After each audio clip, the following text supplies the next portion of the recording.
हमारे दुनिया में बहुत सारे लोग हैं जो शिकार के बहुत ज़्यादा शौकीन होते हैं। मेरे बाबा भी शुरू से शिकार के बहुत शौकीन थे। अब काफ़ी अरसे से वो शिकार पे नहीं गए। एक दो दफ़ा तो मैं भी उनके साथ शिकार पे गई और काफ़ी महजूज़ हुई। ये दिखने में तो बहुत आसान लगता है, लेकिन काफ़ी महंगा और मुश्किल शौक़ है। इसके लिए आपको काफ़ी पैसा दरकार होता है, काफ़ी टाइम चाहिए होता है और आपको बहुत दूर दूर जाके शिकार करना पड़ता है। और ये कभी भी ख़तरे से खाली नहीं होता। इसमें आपको जानी नुकसान भी हो सकता है और बहुत सारे ख़तरों से मोल लेके आपको ही अपना शिकार मिलता है। बिस्मिल्लाहिर्रहमानिर्रहीम, अस्सलाम वालेकुम। आज की वीडियो में आप सबको खुशामदीद। तमाम तारीफ़ें अल्लाह रब्बुल इज़्ज़त के लिए और बेशुमार दुरूद व सलाम नबी करम सल्लल्लाहु अलैहि वसल्लम और आपकी आल पर। आज की वीडियो सबिया साहिबा ने हमें भेजी है, जो कि उनके फ़ादर के साथ खौफनाक वाक़यात पेश आए। वो एक शिकारी रह चुके हैं, अभी भी हयात है, माशाल्लाह उनकी लंबी उम्र करे। तो सबिया ने हमें ये वीडियो भेजी है अपने फ़ादर के बारे में और इसमें उन्होंने कुछ बातें शेयर की हैं जो चल के आगे मैं वीडियो में आपको बताऊँगा। बराए मेहरबानी वीडियो मुकम्मल देखें, लाइक करें, अगर पसंद आए तो कमेंट बॉक्स में अपनी राय का इज़हार ज़रूर कीजिएगा। उम्मीद आप सब खैरियत से होंगे। आपके ताउन का बहुत बहुत शुक्रिया। हम बचपन से ही ये सब देख रहे हैं। हमारे फादर शिकार पे जाया करते थे। आपने अमूमन ड्रामों और फिल्मों में देखा होगा, दीवारों के ऊपर मुख्तलिफ़ जानवरों के सर हनूत शुदा लटके हुए होते थे। उनमें केमिकल्स लगा के उनको किसी लकड़ी के दस्ते पे चढ़ा के घर की खूबसूरती के लिए उन्हें अपने ड्राइंग रूम्स और टीवी लाउंज में अक्सर लोग लगाते हैं। मेरे फादर का भी ये बहुत पुराना शौक़ है। उन्हें नौजवानी से ही शिकार करने का बहुत शौक़ था। इसकी गर्ज से वो अफ्रीका तक ट्रैवल करके गए। उन्होंने मुझे भी साथ अफ्रीका लेके गए। मैं वहाँ पे जाके बहुत महजूज़ हुई। मैंने बहुत सारे जंगली जानवर देखे। हम तंजानिया गए, वहाँ पे बहुत बड़ा जंगल है। हमने वहाँ पे खूब एंजॉय किया। एक गाड़ी जिसमें जंगला लगा होता है, उसमें बैठ के हिफाजत को बंदे नज़र रखते हुए हमने जंगल की सैर की। मैंने वहाँ पे तमाम जंगली जानवरों को देखा और बहुत खुश हुई। इतने करीब जंगल में जानवरों को देखना एक मुख्तलिफ तजुर्बा था।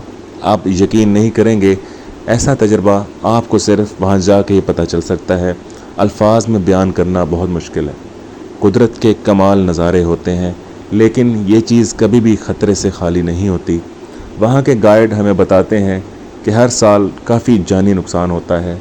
जो लोग एहतियात नहीं करते, ये शेर, चीते, भेड़ी तो खैर वहाँ नहीं होते, लेकिन एक कहावत के तौर पे मुंह से निकल जाता है।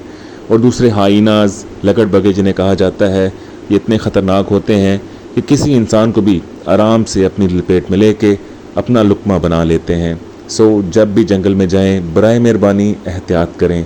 साथ में ज़रूरी साजो सामान आपके पास ज़रूर होना चाहिए। एक पेपर स्प्रे होता है जो कि आँखों में मारने से थोड़ी देर के लिए इंसान और जानवर देख नहीं पाते और आप अपनी जान बचा के वहाँ से भाग सकते हैं। औज़ार होने चाहिए, हथियार होने चाहिए जिससे आप अपनी जान बचा सकें। कभी भी आप जंगल में जाएं तो कभी भी खाली हाथ ना जाएं। जंगल में अल्लाह पाक की मखलूक रहती है, इसलिए अल्लाह ने उन्हें इंसानों से दूर जंगलों में रखा हुआ है। जब हम इंसान जंगलों में जाते हैं तो इसका मतलब है हम उनके घरों और इलाकों में दखल अंदाज़ी कर रहे हैं। तो यकीनन इस पे रिएक्ट करते हैं, आगे से हमला करते हैं, जिससे काफ़ी नुकसानात होते हैं। लेकिन अल्हम्दुलिल्लाह जब मैं अपने फ़ादर के साथ अफ्रीका, तंजानिया, ज़िम्बाब्वे, कीनिया वगैरह गई तो वहाँ पे बहुत महजूज़ हुई।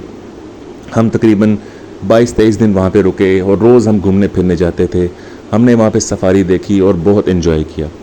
लेकिन मेरे फ़ादर बताते हैं, जब वो अपने एक मुलाजिम जिसका नाम उन्होंने शरफू रखा हुआ था, उसके साथ शिकार के गए तो उनके साथ और उनके मुलाजिम के साथ एक बहुत खौफनाक वाक़या पेश आया। तो मेरे फ़ादर के एक बेस्ट फ्रेंड जो कि ख़ुद भी शिकारी थे, उनको बताया, अगर तुम शिकार को एंजॉय करना चाहते हो तो जेहलम का रुख करो। वहाँ पे एक बहुत घना जंगल मौजूद है और उसमें भारी भरकम शिकार तुम्हें मिलेगा। जानवर भी मिलेंगे और चुरिंद परिंद भी मिलेंगे। तुम इस शिकार से काफ़ी महजूज़ होगे और बहुत सारा शिकार अपने साथ वापस ला सकते हो। ये मेरे फ़ादर के शिकारी ज़िंदगी के इब्तदाई दिन थे। वो नौजवान थे, पुरजोश थे। वो कुछ भी सोचे समझे बिना अपने ख़ास मुलाजिम शरफू के साथ सफ़र की जानिब निकल पड़े। वो वहाँ पे पहुँचे तो उनकी तवक्को से ज़्यादा घना जंगल मिला, लेकिन वो अपने शौक़ की गर्ज से जंगल में दाखिल हुए उनके पास ज़रूरत का सारा सामान मौजूद था जो कि एक शिकारी के पास होना चाहिए। लेकिन आगे चल के उनके साथ क्या पेश आने वाला था, इस बात से बिल्कुल वो बेखबर थे। जंगल में दाखिल होकर उन्होंने एक जगह का इंतखाब किया। वहाँ पे एक छोटा सा टेंट वगैरह लगाया जिसमें अपना सारा सामान रखा। सामान बाहर निकाल के उन्होंने शिकार के लिए अपने असले को तैयार किया और थोड़ी देर के बाद उन्होंने कुछ परिंदों का शिकार कर लिया। परिंदे काफ़ी मज़ेदार और ख़ूबसूरत लग रहे थे और काफ़ी सेहतमंद थे। मेरे फादर ने अपने मुलाजिम से कहा, यार अजमल ठीक कह रहा था, यहाँ पे बहुत शिकार मौजूद है और लगता है आज अपनी किस्मत चमकने वाली है, हम बहुत सारा शिकार साथ ले जा सकते हैं। शरफू, जो खुद भी खाने पीने का बहुत शौक़ था, अपने चौधरी साहब के साथ शिकार पे जाया करता था। उसने कहा, जी चौधरी साहब, ये जगह मुझे अच्छी खासी जानवरों और परिंदों से भरपूर मालूम पड़ती है। उम्मीद है यहाँ पे हमारे पास काफ़ी अच्छा शिकार मिलेगा। तकरीबन 2 ढाई से 3 घंटे शिकार में मसरूफ़ रहने के बाद जब अच्छा खासा शिकार हाथ लग गया तो शरफू ने कहा, चौधरी साहब मुझे काफ़ी भूख लगी है, अगर आप इजाज़त दें तो 2-3 परिंदे साफ़ करके भून के खाते हैं। मेरे फादर ने कहा, हाँ शरफू ठीक है, तुम परिंदे साफ़ करो, इनकी सफाई करने के बाद मसाले लगा के इनको कोयलों के ऊपर भूनो, उसके बाद खाते हैं। शरफू ने जैसे ही परिंदों का रुख किया तो उसे झाड़ियों के पीछे कुछ आवाज़ सुनाई दी। शरफू ठटक के रुका। वो झाड़ियों के पीछे उसने जाना शुरू कर दिया। उसने देखा थोड़ी दूर एक हिरन घास चर रहा है। ये इस जंगल में आने के बाद इन्हें पहला कोई जंगली जानवर नज़र आया था। अभी तक वो जंगल में ज़्यादा दूर नहीं निकले थे। अब जिस जगह पे वो पहुंचे थे ये तकरीबन जंगल के दरमियान और वस्त वाली जगह थी। यकीनन यहाँ पे काफ़ी तादाद में जंगली जानवर मौजूद थे। शरफू की आंखें चमक उठीं। वो खामोशी से वापस पलटा और उसने कहा, चौधरी साहब एक बहुत बड़ा शिकार नज़र आया है। मेरे फादर बहुत खुश हुए और पूछा, कौन सा शिकार है? उसने कहा, एक बहुत खूबसूरत पला हुआ नौजवान हिरन मुझे नज़र आया है। आपको पता है हिरन का गोश्त बहुत मज़ेदार होता है, क्यों ना इसका शिकार करें। मेरे फादर ने अपनी राइफ़ल तैयार की और शरफू के पीछे होते होते झाड़ियों तक पहुँचे। उन्होंने देखा कि हिरन आराम आराम से घास चलता थोड़ी दूर जा निकला है। उन्होंने कहा, शरफू ये तो दूर जा निकला है, इसको छोड़ो, खाना तैयार करो, हम खाना खाते हैं, उसके बाद शिकार का मज़ा लेंगे। शरफू ने कहा, नहीं चौधरी साहब, हिरन खाए एक अरसा हो चुका है, मेरा दिल है हिरन का शिकार करते हैं और हिरन को ही खाते हैं। मेरे फादर ने कहा, हिरन का शिकार करने के बाद उसको ज़िबा करने और काटने में काफ़ी टाइम लग जाएगा, तुम ऐसा करो परिंदे पकाओ। शरफू ने फिर दरख्वास्त की, चौधरी साहब आप मेरी दरख्वास्त मान जाएं। वालिद साहब ने कहा, ठीक है, तुम इसका पीछा करो और मैं तुम्हारे पीछे पीछे आता हूँ। ये कह के वालिद साहब अपने कैंप की तरफ वापस मुड़े और शरफू आहिस्ता कदमों के साथ हिरन के पीछे हो लिया। हिरन आहिस्ता आहिस्ता चलता जा रहा था। हिरन और शरफू के दरमियान तकरीबन 250 से 300 गज़ का फासला था। वो आराम से शरफू को नज़र आ रहा था। वो तेज़ कदमों से इसलिए नहीं चल रहा था कि कहीं हिरन डर के भाग न जाए। शरफू आहिस्ता आहिस्ता चलता गया, हिरन उसके आगे चल रहा था। शरफू ने यही समझा कि चौधरी साहब उसके ताक़ुब में पीछे पीछे आ रहे हैं, जबकि मेरे फादर उन परिंदों को देखने के लिए वहीं रुक गए और इस बात को कतई तौर पर भूल गए कि उन्होंने अपने मुलाजिम को एक हिरन का पीछा करने के लिए भेजा हुआ है। तकरीबन आधा पौना घंटा गुजरने के बाद वालिद साहब को याद आया, शरफू कहीं नज़र नहीं आ रहा। उन्होंने सोचा, मैंने तो शरफू को एक हिरन का पीछा करने भेजा था, उसको अभी तक वापस आ जाना चाहिए था और मैंने उसे यह भी कहा था कि मैं तुम्हें पीछे आता हूँ। उन्होंने अपनी राइफ़ल और अपना खंजर निकाल के अपने पेंट के साथ लगाया और उस तरफ चल पड़े। वो आहिस्ता आहिस्ता कदमों का पीछा करते करते जा रहे थे। तकरीबन 15-20 मिनट चलने के बाद थोड़ा सा पथरीला रास्ता नज़र आया। यहाँ पे कदमों के निशान गायब हो चुके थे, लेकिन ना तो हिरन और ना ही शरफू उन्हें कहीं दिखाई दे रहा था। वालिद साहब थोड़े से परेशान हुए। उन्होंने ऊंची ऊंची आवाज़ें दे के शरफू शरफू बुलाया, लेकिन आगे से कोई जवाब ना आया। वो ये सारा मामला देख के बहुत परेशान हुए। उन्होंने सोचा, लगता है शरफू हिरन का पीछा करते करते बहुत दूर निकल गया है। मुझे अभी चलते हुए 15 से 20 मिनट हुए हैं, मुझे आगे चल के उसको तलाश करना चाहिए। वो मेरा ख़ास और ज़ाती मुलाजिम है, कहीं किसी मुश्किल में ना फंस गया हो। यही सोचते हुए मेरे वालिद साहब थोड़ा सा पथरीला रास्ता गुजरने के बाद आगे की तरफ चल पड़े। आगे काफ़ी घास थी जिस पे कदमों के निशान दिखाई देना तकरीबन नामुमकिन था, लेकिन मेरे फादर आगे चलते गए और तकरीबन 1 घंटा चलने के बाद उन्हें थोड़ी दूर एक गार नज़र आया। वो समझे यकीनन शरफू हिरन का पीछा करते हुए इस गार में चला गया होगा। शायद हिरन डर के भागा हो और उसे कोई जगह ना मिली हो और इस गार में दाखिल हो गया हो, और शरफू जो हिरन के गोश्त का बहुत शौकीन था, यकीन लालच में उसके पीछे चला गया होगा। मेरे फादर ने अपनी एक टॉर्च निकाली जो उनके पास मौजूद थी, जो कि हर शिकारी अपने सफ़र में जंगल में जाते हुए रखते हैं। उन्होंने, क्योंकि अंदर गार में अंधेरा होता है, इसलिए रोशनी को ऑन कर लिया। उस वक्त तकरीबन शाम 4:30 बज चुके थे और थोड़ी देर के बाद यकीनन अंधेरा भी शुरू होने वाला था। मेरे फादर ने जल्दी से गार के अंदर आहिस्ता से कदम रखा और थोड़ी सी हल्की सी शरफू को आवाज़ दी, लेकिन आगे से कोई जवाब ना आया। मेरे फादर काफ़ी दूर तक, गार काफ़ी लंबा मालूम पड़ रहा था, काफ़ी दूर तक उस गार में गए, रोशनी इधर उधर डालते गए, लेकिन वहाँ ना तो शरफू था और ना ही हिरन का कोई निशान मौजूद था। गार का दूसरी जानिब एक और रास्ता निकलता था। मेरे फादर अब थोड़े से परेशान हुए, आखिर ये इंसान चला कहाँ गया है, इसको अकल नहीं है कि मैं पीछे उसका इंतज़ार कर रहा हूँ, लेकिन गलती तो मेरी भी थी। मैंने उसे खुद कहा था तुम हिरन का पीछा करो और मैं तुम्हारे पीछे आ रहा हूँ, लेकिन अब मालूम नहीं वो इतनी दूर कहाँ निकल गया है। मुझे उसको ढूंढते हुए तकरीबन 1 घंटे से ऊपर का वक्त हो चुका है। अब तक उसे मिल जाना चाहिए था।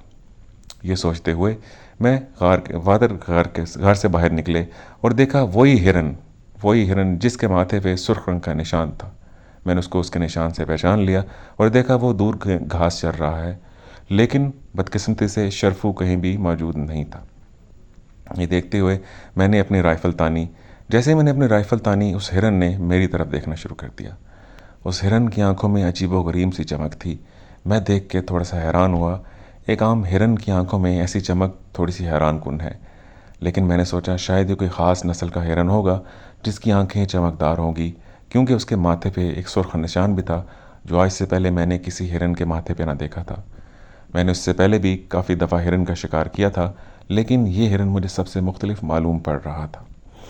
थोड़ी देर के बाद मुझे दूर से चीखों की आवाज़ सुनाई दी। मैं उस जानिब मुतवज्जे हुआ। जैसे मैंने पलट कर देखा तो हिरन वहाँ पे मौजूद नहीं था, वो गायब हो चुका था। मैंने उस हिरन को इग्नोर करते हुए इन चीखों की जानिब भागना शुरू कर दिया। मैं सरपट भाग रहा था और जैसे ही भागता चला जा रहा था, मुझे चीखों की आवाज़ें अपने करीब होती सुनाई दे रही थीं। मैं जब वहाँ पे पहुँचा तो मैंने देखा शरफू बेलिबास हालत में गिरा पड़ा तकलीफ़ से कर्रा रहा है। मैं ये देख के बहुत परेशान हुआ। मैं फ़ौरन उसके पास पहुँचा। वो मुझे देख के थोड़ा सा खुश हुआ। उसने कहा शुक्र है चौधरी साहब आप यहाँ पे पहुँच गए हैं, वरना आज मैं अपनी जान से चला जाता। मेरे फादर ने शरफू से पूछा तुम्हारे साथ आखिर क्या मामला हुआ है और तुम बेलिबास क्यों पड़े हो, तुम्हारे कपड़े किधर हैं? उसने कहा चौधरी साहब यहाँ पे खौफनाक जिन्नात मौजूद हैं। मेरे साथ जो आज हुआ है मैं आपको बता नहीं सकता, मैं आपको कैसे बयान करूँ। मेरे फादर ने कहा जो भी है मुझे जल्दी बताओ, आखिर कैसे जिन्नात? तुम पागल हो गए हो, जिन्नात का यहाँ क्या काम है? शरफू ने बोला चौधरी साहब मैं जिस हिरन का पीछा करता आ रहा था वो कोई जानवर नहीं है बल्कि कोई जिन है। चौधरी साहब आगे से बोले तुम्हारा दिमाग ख़राब है, मैंने अभी उसको वहाँ देखा है। क्या ये वही हिरन है जिसके माथे पे सुर्ख निशान है और उसकी आंखें काफ़ी चमकदार हैं? शरफू आगे से बोला जी चौधरी साहब ये वही था, लेकिन वो मेरी बात का यकीन करें कि वो हिरन नहीं था बल्कि एक खौफनाक जिन की शक्ल में था। वो आगे से बोला मैं उसका पीछा करते करते एक गार तक पहुंचा जो शायद आपने आते हुए देखी होगी। मेरे फादर आगे से बोले हाँ मैंने गार देखी थी। शरफू बोला जैसे ही हिरन गार में दाखिल हुआ मैंने कहा अब मैं इसको दबोच लूँगा, अब इसके पास भागने का कोई रास्ता नहीं होगा। हिरन के दाखिल होने के तकरीबन 5 सेकंड के बाद मैं अंदर दाखिल हुआ। मैंने अपनी रोशनी से इधर उधर देखा, लेकिन मुझे हिरन कहीं दिखाई न दिया। थोड़ी देर के बाद मुझे अपनी दाईं जानिब से भारी भरकम कदमों की आवाज़ सुनाई दी। मैं डर गया, शायद कोई बहुत बड़ा जंगली जानवर इस गार में रहता होगा, मुझे यहाँ से भाग जाना चाहिए। लेकिन जैसे मैं वापस मुड़ा गार का रास्ता मौजूद ही नहीं था, जैसे कभी यहाँ पे कोई रास्ता हो ही ना। मैं ये देख के काफ़ी डर गया। थोड़ी देर के बाद मुझे मेरे पीछे से शरफू की आवाज़ आई। मैंने समझा आप आ गए हैं। मैंने पीछे मुड़ के देखा तो कोई भी नहीं था, लेकिन दूर से मुझे सुर्ख 2 आंखें नज़र आ रही थीं। मैं ये देख के बहुत डर गया, मैं किस मुसीबत में फंस गया हूँ। मैं तो हिरन के पीछे आया था, यहाँ पे गार में एक नई मुसीबत मेरे सामने खड़ी है। वो 2 आंखें आहिस्ता आहिस्ता मेरे करीब आती जा रही थीं और मैं मारे डर के काँप रहा था। जब वो आंखें मेरे करीब आईं तो मैंने देखा वो एक भयानक और ख़ौफनाक मखलूक थी। इतना ख़ौफनाक मखलूक मैंने अपनी ज़िंदगी में कभी नहीं देखी। मैं थर थर काँप रहा था। मैं इतना काँप रहा था कि मेरे हाथ से रोशनी नीचे गिर गई और थोड़ी देर के बाद उसके बल्ब टूटने से वो लाइट बंद हो गई। फिर उसके बाद मुझे इतनी बुरी तरह ज़दो-कौब किया गया कि मैं आपको बता नहीं सकता। मेरे कपड़ों के चीथड़े फाड़ दिए गए। मुझे उठा के उधर-उधर फेंका गया। शरफू की टांगें, हाथ, बाजू, चेहरा, माथा, कमर सब कुछ ज़ख्मी था। मैं उसको देख के काफ़ी परेशान हुआ। उसने कहा, चौधरी साहब, मैं थोड़ी देर के बाद बेहोश हो गया। बड़ी खौफनाक आवाज़ें आ रही थीं और इतनी गंदी बदबू थी कि मेरा दम घुट रहा था। मुझे जब मेरी आँख खुली तो मैं दर्द से कराह रहा था और मैं इन झाड़ियों में पड़ा हुआ था। मुझे नहीं पता मैं यहाँ पे कैसे पहुँचा हूँ। यकीनन वो जो भी मखलूक थी, मारने के बाद गुस्से में आके उसने मुझे यहाँ फेंक दिया है। मैंने शरफू को हिम्मत दी, उठाया और उसको वहाँ से लेके चल निकला। खुशकिस्मती से गाड़ी में एक और कपड़े का जोड़ा मौजूद था, जो कि मैंने शरफू से कहा, ये तुम पहन लो। शरफू ने मेरा शुक्रिया अदा किया। वापसी आते हुए मुझे काफ़ी दिक्कत पेश हुई। शरफू का काफ़ी वज़न था वो दर्द से कराह रहा था। मुझे उसे बाकायदा सहारा देना पड़ा।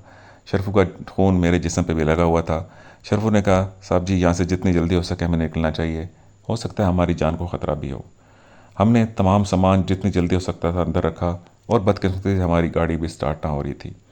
अचानक से वहाँ पे आंधी और तूफ़ान शुरू हो गया, जो कि कतई तौर पर गैर मुतवक्का था। सूरज निकला हुआ था और अचानक से यूं आंधी तूफ़ान का आना हमारी समझ से बाहर था। शरफू ने कहा, चौधरी साहब, हो ना हो ये उसे जिन के काम है। पीछे से ज़ोर ज़ोर के पत्थर आके हमारी गाड़ी से टकराना शुरू हो गए। ये मामला देख के मैं भी काफ़ी घबरा गया। मैंने अल्लाह का नाम लिया, गाड़ी स्टार्ट की। गाड़ी स्टार्ट हो गई और मैंने भगा दी और पीछे मुड़ के न देखा। रास्ते में काफ़ी जंप भी आए, खड्डे भी आए, गड्ढे भी आए, लेकिन मैं गाड़ी भगाता गया। जब हम मेन रोड पे पहुंचे तो गाड़ी का एक टायर पंक्चर हो चुका था, लेकिन हमने शुक्र अदा किया कि हम मेन रोड पे पहुंच चुके हैं। थोड़ी दूर जाके हमने गाड़ी का टायर मरम्मत करवाया। मैं फ़ौरन शरफू को हॉस्पिटल ले गया, जहाँ पे उसकी मरहम पट्टी की गई। बस कि बदकिस्मती से शरफू की दाईं रान की हड्डी क्रैक हो चुकी थी, लेकिन वो टूटी नहीं थी, इसलिए डॉक्टर ने मामूली सी मरहम पट्टी करके उसको दवाइयाँ दी और कहा 2 से 3 हफ्ते और 1 महीने के अंदर ये बिल्कुल सेहतयाब हो जाएगा। लेकिन दोबारा हमने कभी उस जंगल का रुख नहीं किया। ये थी आज की कहानी। उम्मीद आप सबको पसंद आई होगी। अगली कहानी तक इजाज़त दीजिए। अल्लाह हाफ़िज़।